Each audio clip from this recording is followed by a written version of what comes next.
question, that's great too. But if there's a way I can provide value to your audience too, like whatever you want me to touch on, if there's certain topics like hot buttons, whatever they like to hear, you know?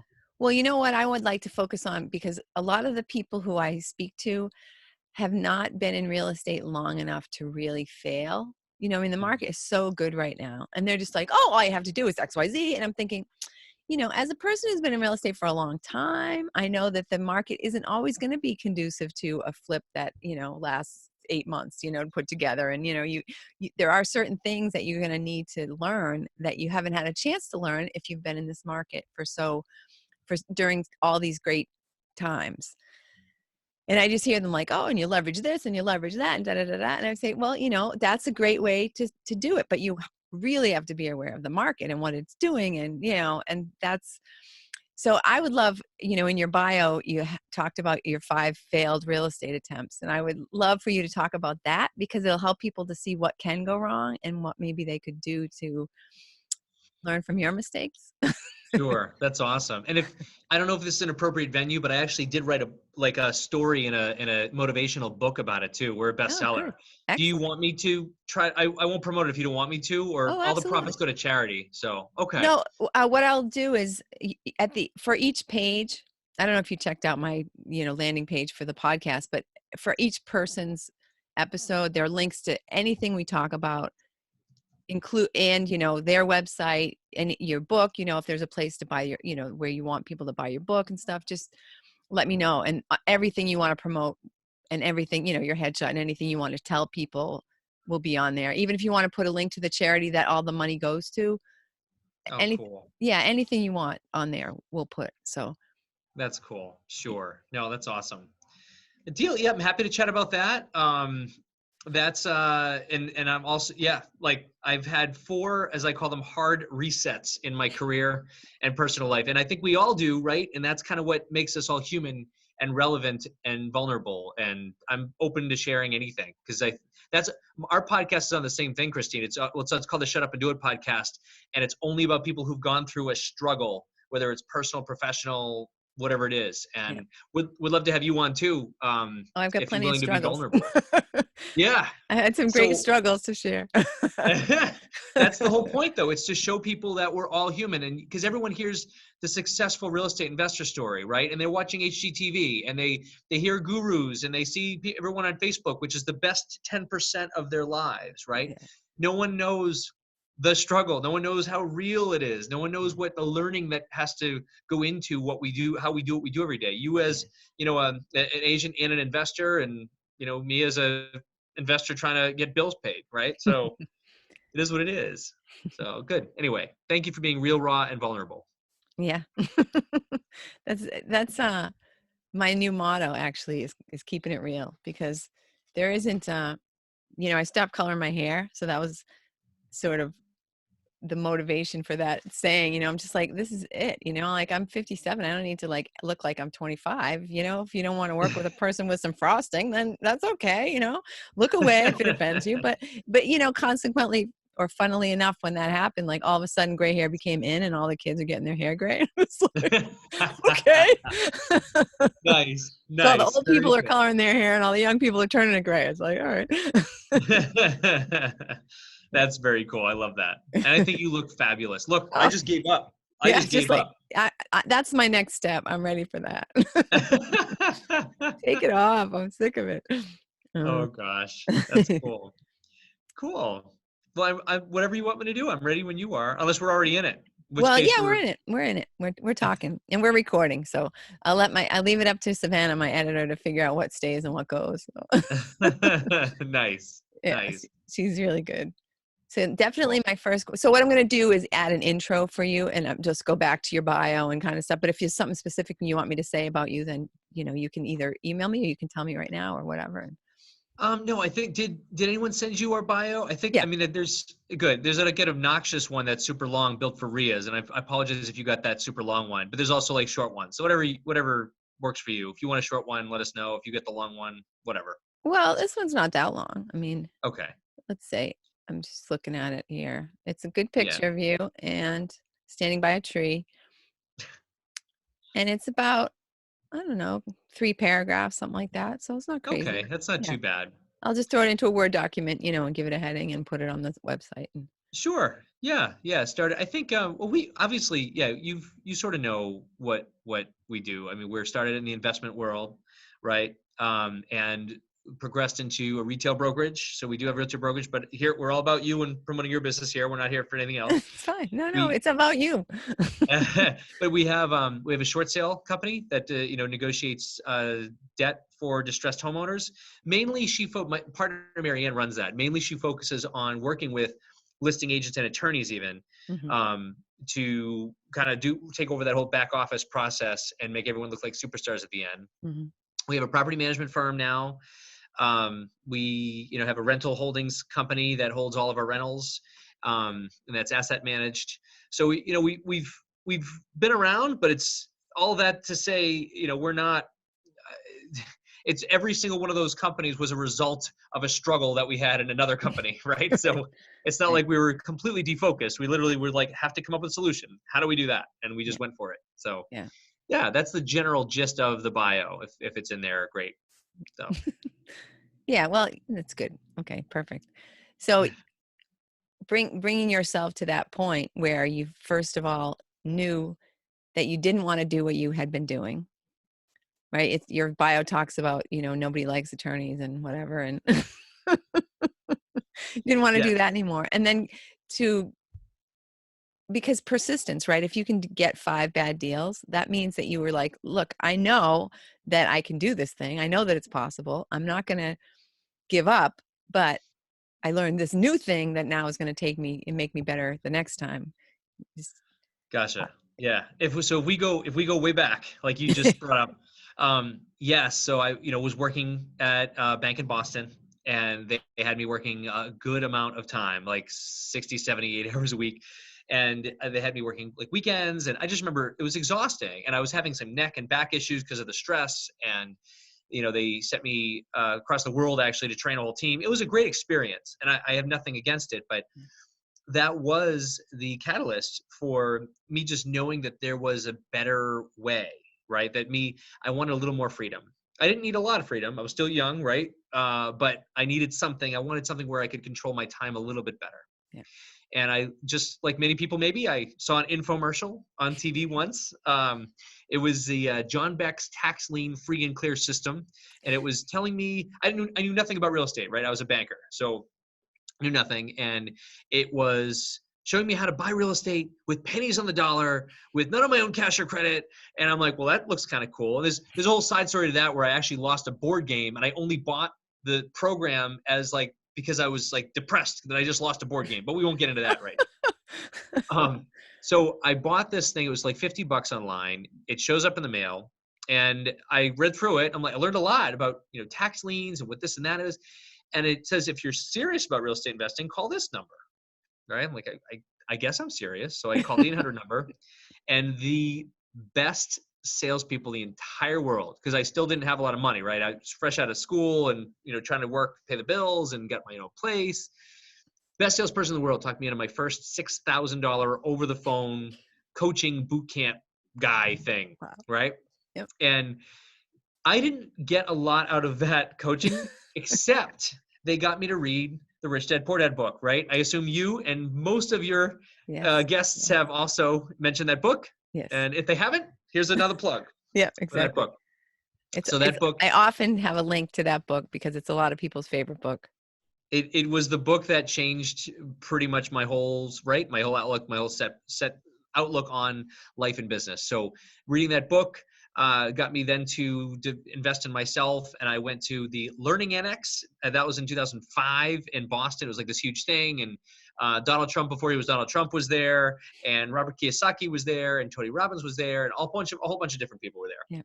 And I invested in a whole bunch of different programs, and I was a serial program buyer for a while, and I still worked at the bank, and I was getting angry and frustrated with myself after having spent a lot of money on coaching, and I still hadn't done a deal yet.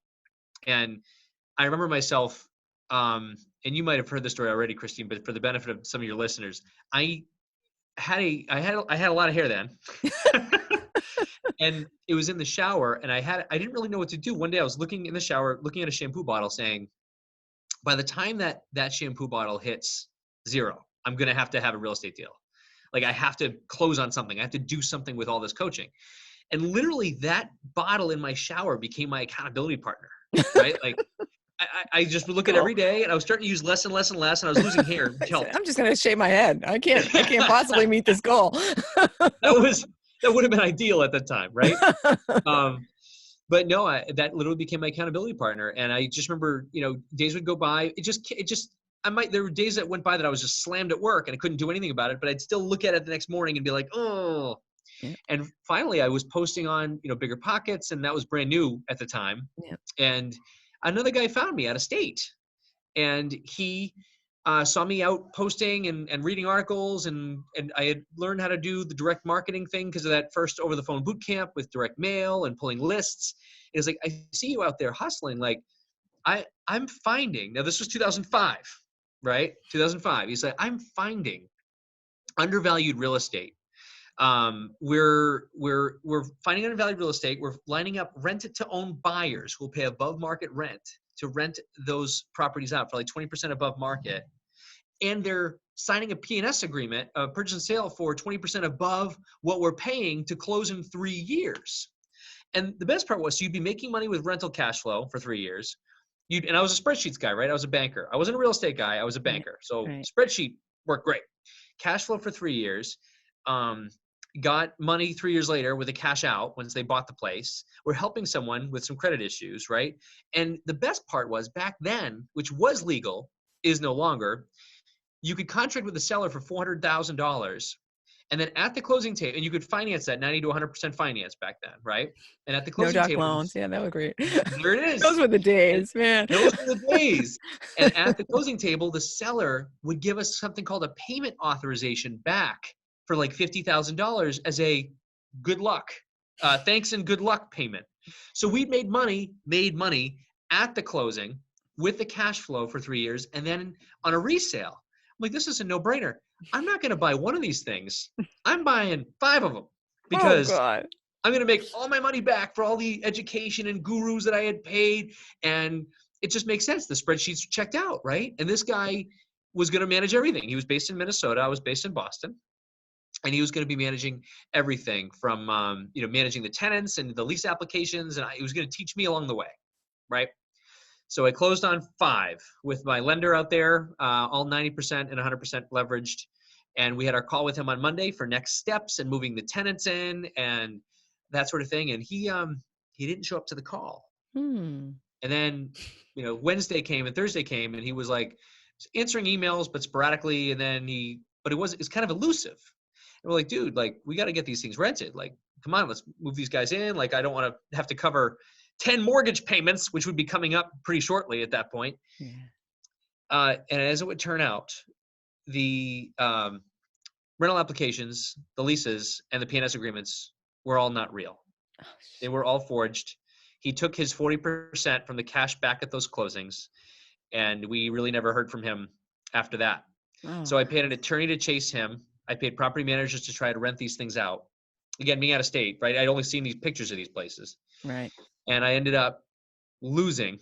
This is also 2005. My first market cycle, which happened to be 7, 8, 12 months after I got into real estate, my first downward cycle, right? And I ended up losing all 5 properties, 4 to short sale, 1 to foreclosure. And it put me out of the credit and finance game for, it wasn't 7 years, it was actually 9 years, because it took him a year just to show up on my credit report.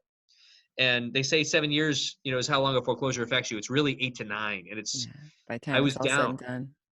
I was down and out. And I just remember it was obviously a very, very dark time where I looked at my phone as being like, that was the center of evil, right? That's where collectors would call. That's where nothing good came from my phone and nothing good came in the mail. Yeah. And that's where I think I had to get over myself and my mindset.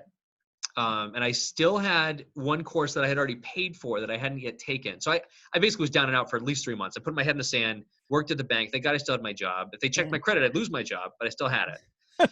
And I remember I had paid for one more course that I hadn't yet taken, and that was a hypnotist named Marshall Silver. Do you know him? No. You don't know him? So he was similar to like a Tony Robbins at the time, but he came as a hypnotist, like entertainer, and he moved into the self-development space. Interesting. And I went to his course. It was called the Turning Point, I've heard and of the that was course. I've heard of it. just a 3-day weekend event, Yeah. and that literally was the event that the first time in my life helped me take ownership of my own stuff, right? It helped me know that this wasn't, I put a lot of blame on him. I was the victim. Like I had just had all this taken from me. Like this guy is an a-hole, excuse me, Yeah. jerk. Yeah. Yeah. And like he ruined my life Yeah. at a young age. He's completely ruined my life for the next 7 to 10 years. Right. And I learned that he didn't ruin my life, right? I jumped into something that I probably wasn't ready for, that I didn't do enough due diligence on, and I needed to take ownership of my own stuff. Right.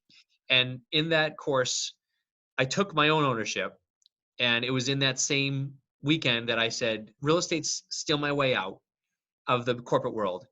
And how do I do this? I can't afford to lose money anymore. I'm out of the credit game, right? So how do I do this where I can't lose any money? What rules do I have to set for myself? And coming from the corporate world, I knew systems and procedures, right? So like what systems do I have to set for myself? What rules?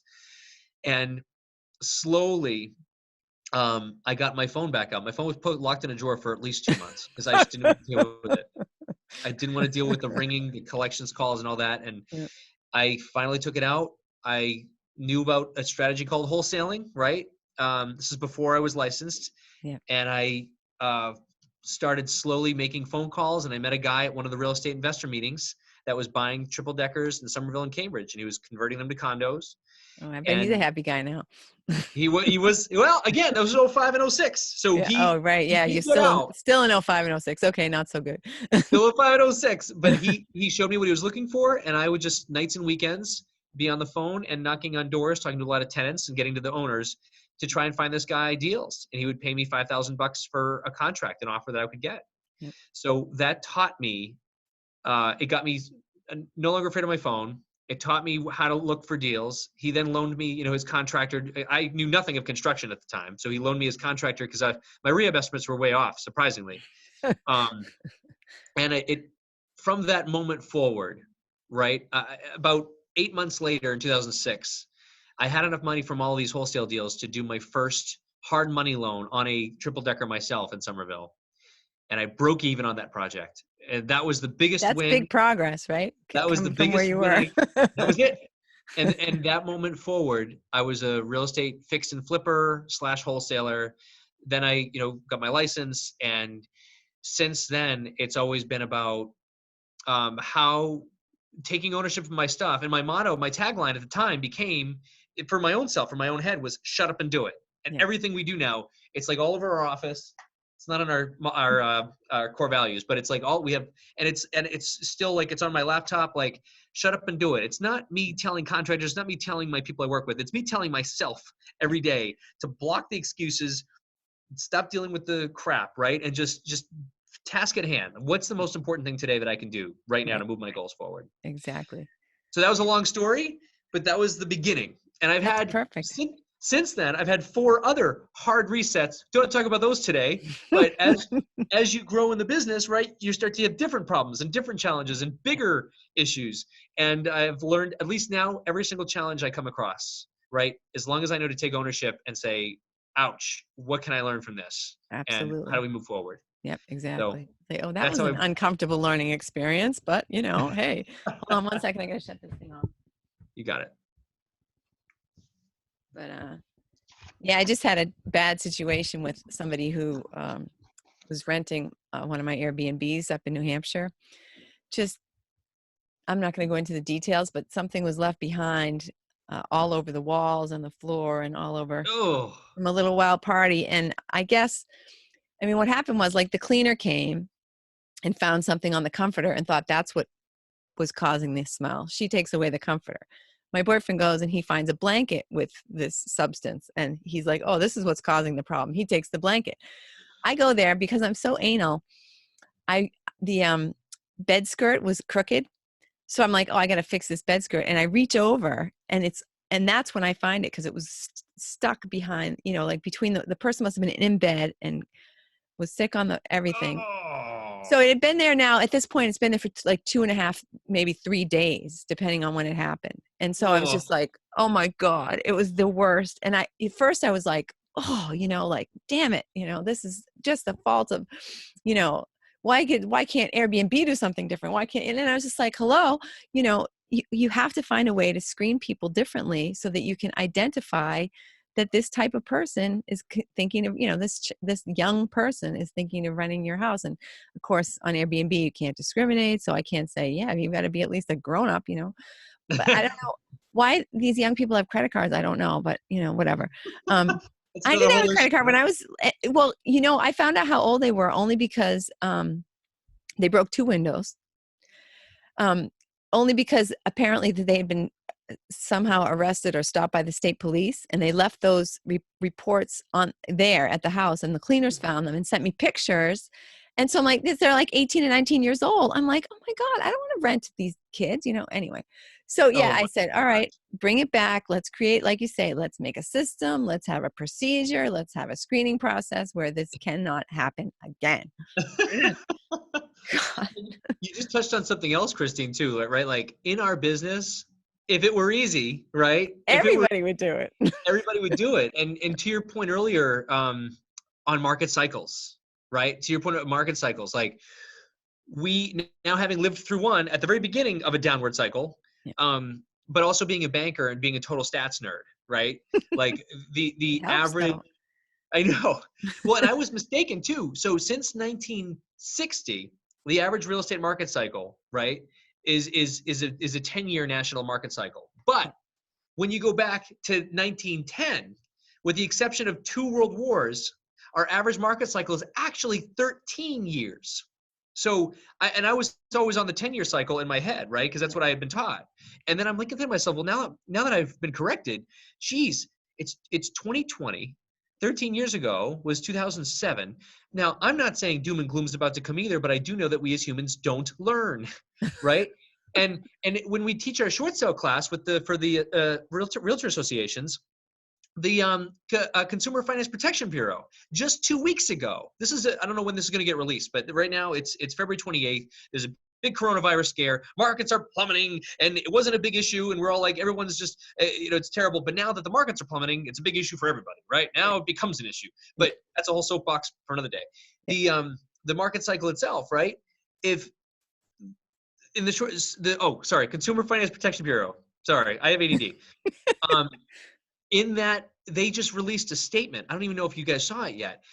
Based on pressure they're getting from lenders, they didn't say that part, but we know that's where it's coming from. Based on pressure they're getting from larger lenders, they have decided that it's causing a hardship to these larger lenders to have this debt ratio for borrowers looking to get mortgages. This is not a joke. This No, is I literally. remember I actually was talking to one of my lenders last night, and he touched on this, but I want you to keep talking about it because people don't know about it.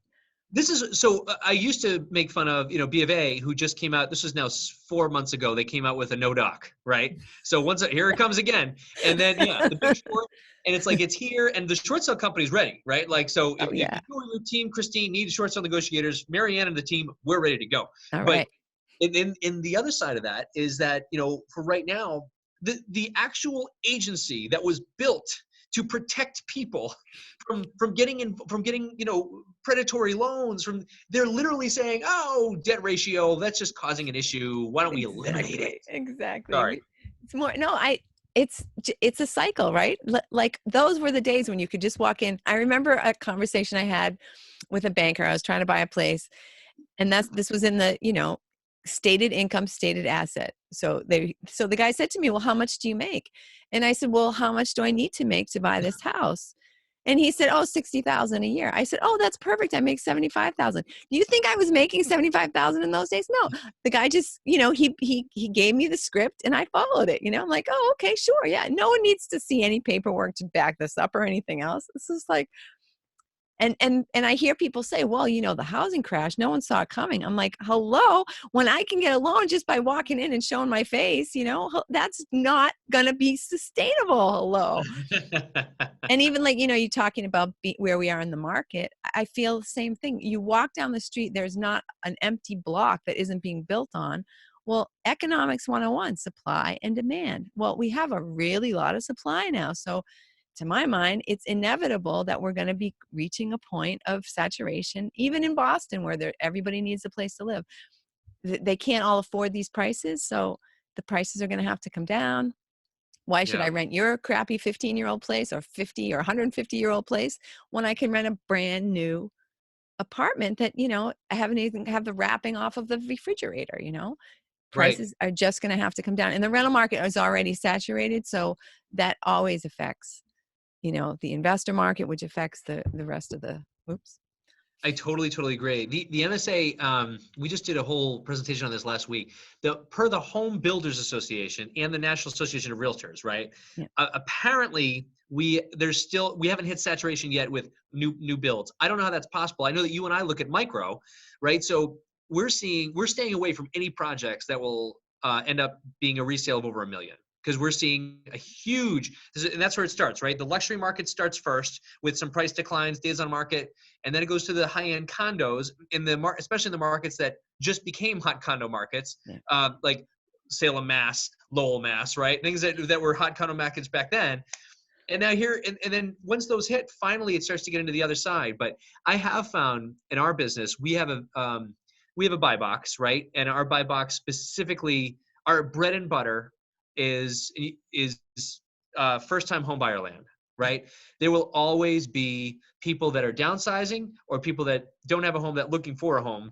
Yeah. And while those numbers going up or down are still debatable with millennials and that sort of thing, but if we can stay under the $450,000 price mark here for our greater Boston area, that's and we're still busy, right? So we'll always have demand for those. But the more above you go, and the builders, I got hit too. So I got another burn in 2012 when I now was too big for my britches. And I said, I'm going to do this 8-acre on the Rye Beach in New Hampshire, huge mansion.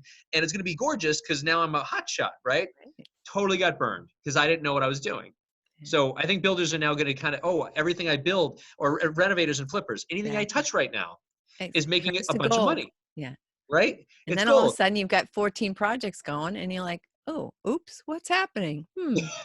And it doesn't help when, like you said, if they're new to the market cycle, they think that everything they touch is gold. They have a home run complex, right? And they don't know that this is going to happen. And the people with the market has made, so even if you have construction issues, even if you have contractor issues, the market has been making up for all these errors and mistakes.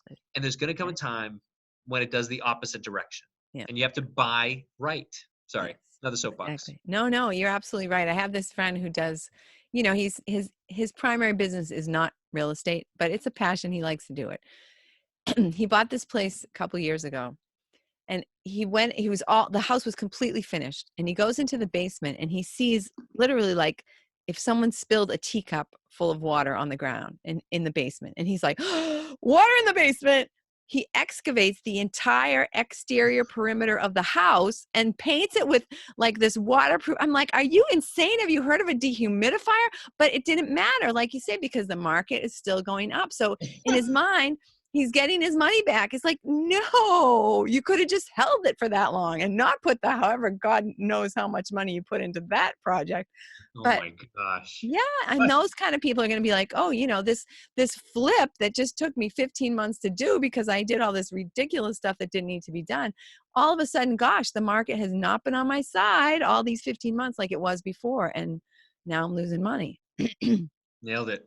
Preach, Christine. We got to teach these people, but you know what? They're not going to learn until it happens to them. Exactly. Right? They need a hard reset just like we did. But if you're listening to this and you want to adapt to strategies, I'll tell you what we do. We now project out. We're trying to stay under also 10 to 12 months for in and out of projects. Anything beyond that, if there's a zoning change, if there's like a special permit, we're trying to stay away from all that right now. Yeah. Just because of the market. We don't know where it's going. Right. So if it's under 10 months, and we feel that the market turn is coming within those 10 months, we will adjust in our, what we call ARV, right? Our after repaired value, our resale value. Yeah. So we will adjust instead of going up by 3 or 4%, which we stopped 2 years ago. We've been flat on our ARVs. Yeah. We're going to start to do a decline, Yeah. right? So if it's going to sell for $450,000 in November, but maybe the market's going to be starting to turn in August, right? Who knows? It's all Yeah. crystal ball. Right. Maybe we'll put in 440, right? Or we'll put in a different number for the ARV. And if it sometimes doesn't make our offers work, we take that risk. We're not as competitive as some of the other young bucks out there who are putting in French drain systems for, a centimeter of water they find in a puddle. So I don't know. No, it's funny. I was asked to be on a panel at Northeastern for the real estate club. They were, and everybody else on the panel was young. They were all probably like, if one of them was 30, I'd be surprised. And they're all like hot shots. They're big stars. They've done this and this. And I'm thinking, ooh, that could go horribly wrong. Ooh, that could go. And I was just like, oh my God, I feel like I'm going to be the one like shooting everybody down. But so I tried to like be a little bit, tried to hold myself back a little bit, but I said, well, that can also go wrong. Imagine if the market wasn't going up the whole time you did that, oh man. But I never thought I'd be like that person, who's just like, oh, when I was a kid, Yes. And we're all that person now, Christine. It just is what it is. Oh man. There weren't as many devices either when I grew up. Exactly. We didn't have email. Right. Oh gosh. They have 3-year-olds now with watches. They talk to people on watches. I can't. Yeah. Whole other topic. It's a good thing I don't have kids because they'd be sequestered, they'd be like locked in a room, or they'd only be able to play in the yard. I mean, it would just be, there would be no electronics in the house. I don't have a TV. So when my nephew comes over, he's like, oh God, I got to bring all my stuff because otherwise I'm going to be, at Auntie's house, I'm just going to be so bored. But then he never pulls it out because we're always having fun, so. That's the best. Then you win, Auntie. You win because of that. That's awesome. We'll see what happens when he gets older. If he's in therapy because of those weekends he spent with me, or if he's a better person for it. Right. Oh, so gosh. now that you've had all this success and everything's been going really well, is there anything that you still sort of identify as a challenge for you? Oh gosh. Yeah. Lots of challenges. Gosh, where do I start?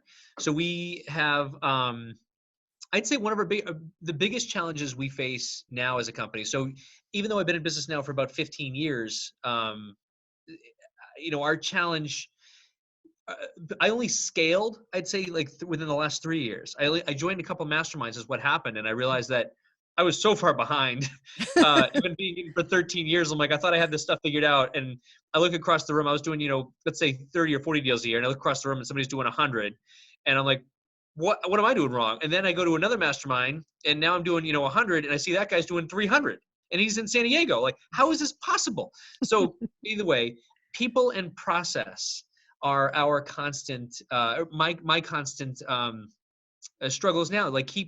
Like maintaining good culture, right? We have a huge set of core values, which we adhere to, but it's sometimes hard. We're all so busy and it's tough to kind of maintain that culture that still holds people accountable for production, but at the same time, everyone's happy to come to the office every day, right? And that means that we have to get a sexier office and a bigger office. And, we pulled in, 15 deals this month, but now it's like, well, geez, we have 15 deals. I mean, we have cash for 15, but I don't think we can do any more than 15. So I can't stop people from bringing in deals. So, there's cash flow and liquidity management. I mean, there's always issues, right? And I think you and I, no matter how successful we are, will always, our issues just get different or expand. And we just have to be a different person to deal with the bigger issues, right? And that's where I find myself constantly borrowing from a person that I'm trying to be in 12 months. You have to borrow from that person right now to solve the issues that I'm having right now. And I'm big, as you can tell, I'm big on self-help and self-improvement right now too, That's how you get better. Yeah. Yeah. Yeah. So how about the most pleasure? What component of your new life or your new sort of business model brings you the most pleasure? The biggest pleasure I get in the business world is literally seeing, a member on my team succeed at this point, right? It's no longer for me about the deal, the transaction. I do get a lot of pleasure when, similar to you, right? If you help a client And we're the same in different businesses, right? So in my investment world, there are certain sellers out there, and we go through it with them. Like, are you sure that you're not good for a retail listing? Because if you list it, you might get your price. And Yeah. a lot of times, the people you and I work with, right, they're in tough situations, or they're embarrassed, or they need something quick and confidential, and whatever the case may be. And my team specifically around here is not trained to push an offer in front of our people. Our team is trained to help and service first. And if they leave that with a review or a testimonial, they win. They don't need an offer. They don't need a listing agreement. Yeah. So if they leave there with the seller saying, "Oh my God, out of the 4 appointments that I've had, you're the only ones who really listened to me," they win, and that's how they're rated. So I take pleasure when we get another amazing client testimonial, even if they're not a client, right? If they're a customer and we don't even do business with them. Yeah. And I also take pleasure when a member of my team hits one of their own personal or professional goals too. That's pretty huge. Yeah. And on a last note, on a more, again, vulnerable and personal note, when you asked that question, my mind didn't even go to business. Another one of my reset buttons, and I've had, a relationship challenge. And I went through a divorce, and just recently I've been off social media. Actually, you're one of the first outbound, recordings that I've done, and I've been in a whole new world where I've learned what it's like to be a single dad, and that to me has become the most difficult and yet the most rewarding possible thing that I could imagine. But it's definitely the most difficult as well. So that It's was a when my brain pleasure went, and a challenge at the same time. Yeah. nailed it. Yeah. Awesome. So thank you for letting me share. No, Yeah. that's great. That's great. Yeah, it's interesting. People think, oh, nuclear family, it's so important. But I actually think, if a lot of times, especially dads, don't take the time to have that one-on-one that you have when you have a specific, time is allotted for my child. So I'm not going to go work. I'm not going to, we probably won't even go grocery shopping. We're going to just like spend this quality time together. It's special. Yeah. It's, I think you totally just nailed it. In fact, I did a gratitude journal this morning, and that's exactly what I said. yeah. I said, now every minute is like a date night with my kids, right? Like, Yeah. it's not even like we're doing errands. It's like, I'm focused on you. My phone's Yeah. off. And it's hard, right? It's hard when Oh, we're yeah. trying to keep successful businesses and keep our team engaged, but it is what it is, and Yeah. they appreciate it, you Yeah. know? Yeah, definitely. And, that's the kind of um, investment that you're making for a long time from now, right? You're not going to see that payback for a while, but it's worth it. It is. I agree. I agree. There's a lot of those, and only because we talked about challenges today, which, by the way, I love that we talked about challenges because that's what makes us real, right? We talked Yeah. about that before we even started recording. Yeah, exactly. And if it does help any of your listeners to talk about challenges or to kind of read stories of overcoming, right? Um, I'm a co-author in a book that if you'd like to share with your audience, you can. It's called "Don't Quit: Stories of Persistence, Courage, and Faith." It was an Amazon bestseller, Nice. and they can just do a search right in there. Kyle Wilson is one of the authors. There's also there's a bunch of awesome people. There's Todd Stottlemyre's in the book. Robert Ott is in the book. Lisa Haisha. There's a whole bunch of like celebrities that are also in the book. So I'm a co-author, but we all shared our stories of overcoming. And the story that I shared with you today is in the book with the outcome. But it doesn't include the other 4 hard resets either. So we can write it. You can write a book on yours. We can write another book on ours, right? So this is what it is. Yeah, So. exactly. So talk a little bit about, I'm glad that was a very nice segue because I wanted to ask you about how you started writing and how you found that sort of author journey. Oh, sure. This is probably not the best answer. I was thrown into it. That's not I a bad answer. no, I was, and it's. I was asked to be a contributor, and I know I don't hate writing. I used to like writing. I stopped finding the time to be able to write. In fact, even the time to read. Now I'm an audiobook person, right? Like I can listen. I can no longer even read. And I'm sad to say that, because I know there's power readers out there, and all the Jeff Bezos and everyone read 3 books a week. I can't. So I can listen to 3 books a week. Yeah. Yeah. So writing was hard, but I was asked to be a co-contributor to this book. I was honored to be asked, and I heard who else was in the book, and it's crazy. So it was great, because we also, the co-authors, and we had weekly calls to hold us accountable to submit, a rough draft by this date and submit a thing. So it was, for me, literally deadline oriented. I didn't have a chance to think about it. I didn't have a chance to plan it. I was like, they want to hear this story. I'm going to outline it, and I have to elaborate on it. And I will spend, a bunch of hours per week. And I had deadlines. There's no good answer there. I didn't sit in a Panera Bread with a coffee and zone out. I'm just going to create something that motivates people. No, it was this is the book, and we'd love to be a co-contributor, and you should tell your story. I'm like, well, what story? What stories have you got? And it was so wasn't a great, Well, no great story there. but it's a start. I mean, do you think you'll write something else just on your own? Yeah, I think it was a release. It was a release, right? And now that it's out there, I will absolutely. We published some business books, right? We published something called the Complete Deal Flow System, which is more a how to, source off market deals. But this was more a vulnerable release type book for me, and knowing that I was with, a bunch of others that also had similar stories made it easier. Yeah. But there might be time if I feel like I can bring value. I'm not going to write something if I don't feel like it's going to bring value, right? Yeah. Yeah. Yeah. Just to it's not an egotistical kind of project, right? It's not like, oh, you just need to know about me. No, it's just how can what I've gone through, I lived through it, so maybe no one else will have to, or, maybe this one person who listens won't have to. That's it. Yeah. So how about books by other people? Do you have an all-time favorite book? Is it Rich Dad, Poor Dad, or is there another one that's really kind of a guiding beacon for you? Oh man, that's a great question. I mean, that was the one that changed the direction of my career. There are so many now. My most recent that are coming to mind. One of them is called Traction. It's a business book. It's called Traction. Traction? And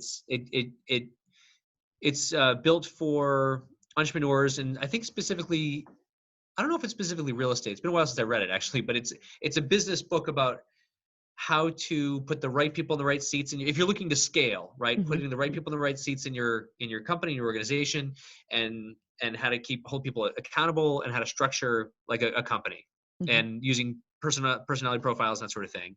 I also just finished listening to the Never Split the Difference by Chris Voss, the FBI hostage negotiator. That was awesome. And it talked about a whole different way of negotiating, which is applicable to everything, to life, to real estate. It's the opposite of that book, Getting to Yes. Yeah. He said that was flawed logic. And he talks about why going for no and going for that's right are the two things you're supposed to go for. I mean, and that's truthfully how we built our platforms to meet with our seller customers, right? Those are the two recently. There's so many. Go Giver is a great book. How Full Is Your Bucket is another book. Who Moved My Cheese? There's a whole bunch of those are the types of books that I like to listen to and read. Yeah. I'm just writing How Full Is Your Bucket. Let's see. Yeah. I managed to write down all the other ones, but that was a long one, so I kind of went into the silence there. That's all right. So now for podcasts, do you have a good podcast that you think, besides yours, of course, because we're going to definitely put a link to your podcast on the site. Oh, thank you. But a podcast that you maybe like to listen to, or that you think would be good for new investors? So we're talking investors. For new investors, I would subscribe to the Bigger Pockets podcast. Yeah. Most of my podcasts now, it's funny because they're not as much real estate or business focused as they are personal. The ones I listen to now are Front Row Dads is one of them. Being an Awesome Dad. There's I'm part of another more recent mastermind, which is also focused on overcoming challenges, and it's usually for men. It's called Warrior, and it's a Warrior on Fire is a podcast that I listen to. Anyone can listen to that. It's a lot of hard love for men going through issues. Yeah. Um, but for real estate specifically, if I thought about it, I did a lot of syndication from 2010 into 2011. Hmm. Also didn't, we won't, I do, I'll talk on that too, not for today, but I ended up as a victim in an SEC investigation. Wow. So that was fun, but that's a whole nother hard reset that I do chat about, and how to protect yourself as a limited partner and all that stuff. But then I used to listen to, oh gosh, what do they call it? Well, the Real Estate Guys is a good podcast. Yeah. There's specifically ones that are involved around like syndications and market cycles and that sort of nerdy stuff.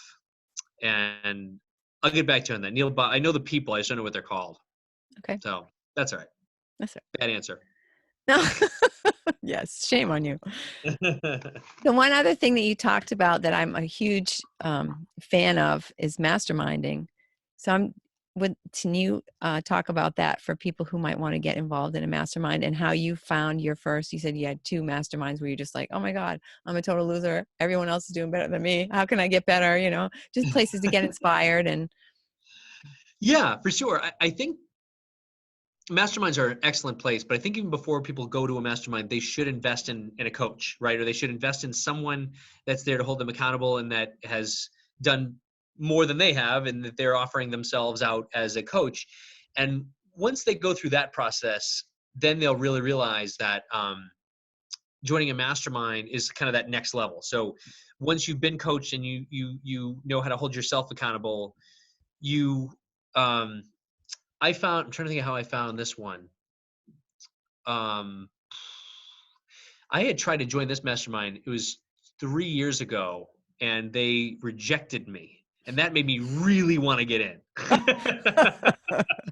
I'm in a mastermind called the Collective Genius, which is supposedly one of the top 1% of real estate investors nationwide. And based on what I've seen in there, they absolutely are. And yeah, that is, they limit market territories, right? Which is because they want people to share. They want yeah, everyone in there to be completely open and honest with everything that's going on in their business and in their personal lives. yeah, And I loved it. It was my first time being a part of something like that. And I couldn't even understand why people were just giving up what I considered, their secret sauces of everything they did. But they are of that mindset, which now I am, right? The more we give, the more we receive in return anyway. right. And I wasn't even there. I mean, we're all from Boston. We're hard shelled. Like, you're not. Clearly, you're doing great, but like hard shelled, like my competition's going to get this, and I don't want to let go. And now I just realize it's like totally opened me up to a life of abundance and a life of, getting out of the scarcity mindset. And we Yeah, just share everything. yeah, And I was, going from doing, 40 deals a year to a guy doing, 60 to 70. I'm like, how does that happen? Oh gosh. Okay. Hiring people. Okay. Let's talk about building yeah, a team. What is that yeah, like? And then, now we're there and it's looking like at another guy with same price point market doing 300 deals a year. How the heck is he doing 300? I have no idea. So, yeah, but he's willing to share everything he's got. So yeah, masterminds, bottom line, hands down, after a coach, the best possible thing anybody can try to join. 100%. yeah, yeah. Well, and To even at level up. each step that you're taking, just being held accountable. But a lot of the things that you've talked about, and in your favorite book, you haven't mentioned Think and Grow Rich, but a lot of this stuff is from that, right? That was part of my refining myself. Yes. Yeah, Think and grow rich, how to win friends and influence people. yeah. The Oh, there's, classics, right?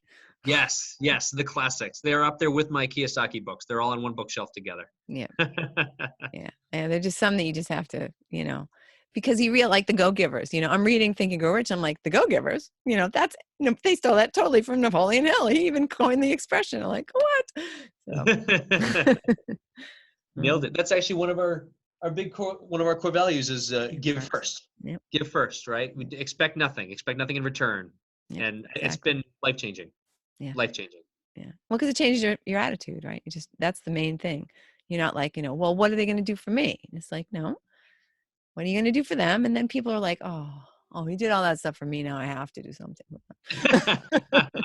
That's okay. Guilt is a powerful thing, but that's Yeah. not. But it's not even that. I know you do things for strangers because it just feels so good, and people can't, if you've never done it, you can't understand how that works. Yeah. But Yes. Agreed. That's so cool. What should I have asked you, Nick, that I failed to ask? And what do you want to talk about or whatever that I just totally skipped over or didn't catch No, up you've covered a lot. I mean, there's we talked about personal and professional. I'm happy to share one thing, whether you're recording or not, right? We both, I think it's keeping things real and raw, right, and relevant are very it's very hard to be on social media all day and all we see are all of our friends, family, and associates, right? The top like 5% of their happy life goes on their social media profiles. on. And I think there's just not enough out there that's real. That's people there's success is not something that comes overnight. And I'm not there yet. I don't know about you, right? I'm still trying to achieve it every single Absolutely. day, Absolutely. and my success has become, it's still there's a business win, right? There's a business win, but there's also personal wins that I found are just as if not more important Yeah. than our business wins. And just, I am not certain of anything, but I'm certain that I'm on the right path. Yeah. And for me, that's kind of everything that I need right now. Yeah. Do you ever listen to or I say listen because I'm also an audiobook person, the 4 Hour Work Week? Oh my gosh. Oh my gosh. We hired our first like 8 VAs because of that book. Yeah, but it's, the book, if people haven't read it, it talks about, what is it that you think you need to be a millionaire for? Like when you have this bazillion dollars that you think you need, what are you going to do with that? And could you potentially rework your life so that you're doing that today? And that's where that work-life balance comes in. Like to me, people are like, oh, am I a gazillionaire yet? No, but you know what? I was today on my way to meet a client. I was actually saying, what will change when you have achieved your financial goals? What will change in your life? And I'm like, well, no, that'll stay the same. Oh, no, that'll stay the same. That's to me is the secret, right? I mean, Yeah. Yeah. You nailed it. 100% agree. There's mini, what is it called? Mini retirements, right? yes, Mini retirement. exactly. That's, And, that's his and, little and phrase for it.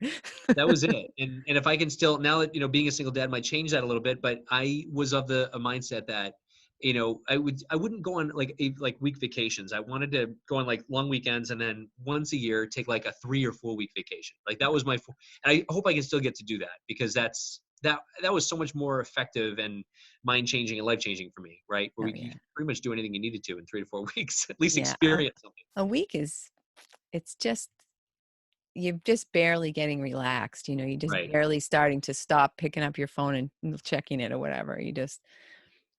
But yeah, I'm famous for that. I just go somewhere and you can call me, you can text me. People, they don't know where they're calling you. You know what I mean? My That's it. clients don't know where they're calling me. You're like, okay, what's that in the background? And they expect you to be on, right? No matter what. Like, Yeah, you're their person. yeah, and They trusted you. And it's even when you have a team that's hard, right? Because yeah, it's like, well, no, I hired you. Like I want to talk to you. yeah. Which is fine because for the most part, you teach people how to treat you, right? So if I've actually sat in these seminars where people are, people in the audience are asking questions like, oh, how do you get people to stop calling you at midnight? You're like, don't pick up the freaking phone. That's how you get. Oh, whoa. I think to myself, oh my God, these people have no boundaries. They have no boundaries, that they're just letting their clients just go run roughshod over them. Like, no, you teach people, somebody will text me, I'll be at the Red Sox game, and I'll just say, I'll text them back, send them a picture of the, field, and I'll call you at 10, whatever. But you just have to, this is my time, and I actually learned that years ago as a software consultant back in the day, because I said something about vacation. I said, oh, well, how can I plan a vacation when I don't know, what might be going on then? And they said, you just plan, you put the vacation in first and you plan around it. And I thought, what? That's radical. But that's what Absolutely. happens. Oh, you're going to buy a house? Great. You're going to work around my, vacation cycle, whatever. But isn't it also true that like it's right when you're preparing for the vacation that you get 9 extra clients Yeah. and 2 Or when houses I'm to confirm? somewhere, because your mind is different. So I feel like, yeah, you're absolutely, and that's when you get great ideas and everything. Yeah. If you don't ever go on vacation, you're just going to be stuck.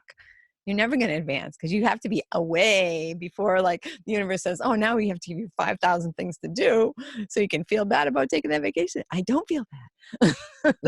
That's right.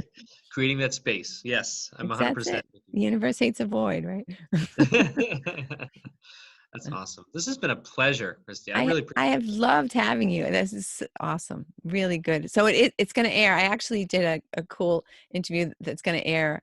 That we ended up dividing into two. So that'll be this week and next week, Cool. and then it'll be you.